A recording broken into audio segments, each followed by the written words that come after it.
રાજ્યમાં મહાપાલિકાની સંખ્યા 8 થી વધારી અને 17 થશે। 9 નગરપાલિકાઓને મહાપાલિકામાં ફેરવવાના નિર્ણયને કેબિનેટે મંજૂરી આપી છે।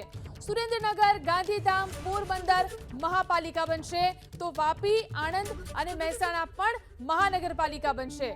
નવસારી, નડિયાદ અને મોરબીને પણ મળશે મહાપાલિકાનો દરજ્જો।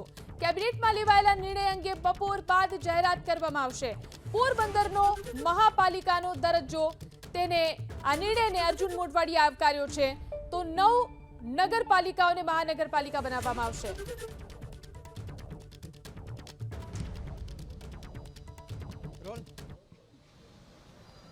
ગુજરાતની 9 જેટલી નગરપાલિકાઓને મહાનગરપાલિકામાં ફેરવવાનો નિર્ણય ભારતીય જનતા પાર્ટીની સરકારના મૃદુ અને મુક્કમ મુખ્યમંત્રી ભૂપેન્દ્રભાઈ પટેલે ગત વિધાનસભાની અંદર લીધેલો હતો અને નીતિ વિષયક જાહેરાત કરી હતી। એ નીતિ વિષયક જાહેર પછી એના માટેનું જે માળખાકીય વ્યવસ્થા કરવાની હોય મહાનગરપાલિકાની, એની તૈયારી કરીને આજે રાજ્યના મુખ્યમંત્રી ભૂપેન્દ્રભાઈએ નવી 9 મહાનગરપાલિકા બનાવવાનો જે નિર્ણય કર્યો છે, એને માટે હું ભારતીય જનતા પાર્ટીની સરકારનો અને માનનીય મુખ્યમંત્રી ભૂપેન્દ્રભાઈ પટેલનો અંતઃકરણપૂર્વક આ 9 મહાનગરો ને જનતા વતી આભાર માનું છું। પોરબંદરને શું લાભ મળશે?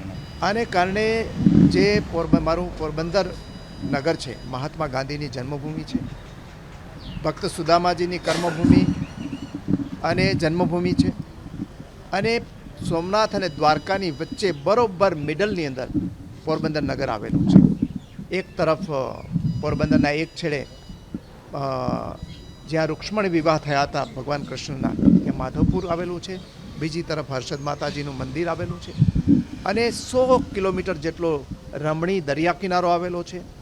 બરડા ડુંગર, બરડા અભયારણ્ય જ્યાં સિંહ વસવાટ કરવા જઈ રહ્યા છે એ આવેલું છે, અને બીજી તરફ વિશ્વનું સૌથી મોટું કહી શકાય એવું એક પક્ષી અભયારણ્ય પણ આવેલું છે।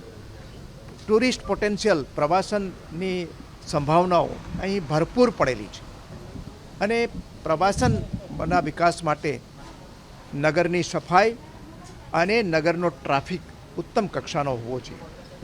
એ સ્વચ્છતા અને આ બે જે ટ્રાફિક સમસ્યા છે એ પ્રી કન્ડિશન છે। એટલે મહાનગરપાલિકા થવાથી પોરબંદરનું જે માળખાકીય વ્યવસ્થાઓ છે એ મજબૂત થવાની, મહાનગરનું જે વ્યવસ્થાતંત્ર છે એ પણ ઉત્તમ કક્ષાનું થવાનું, આવક વધવાની, ગ્રાન્ટ પણ વધવાની, સરકારી સહાય પણ વધવાની।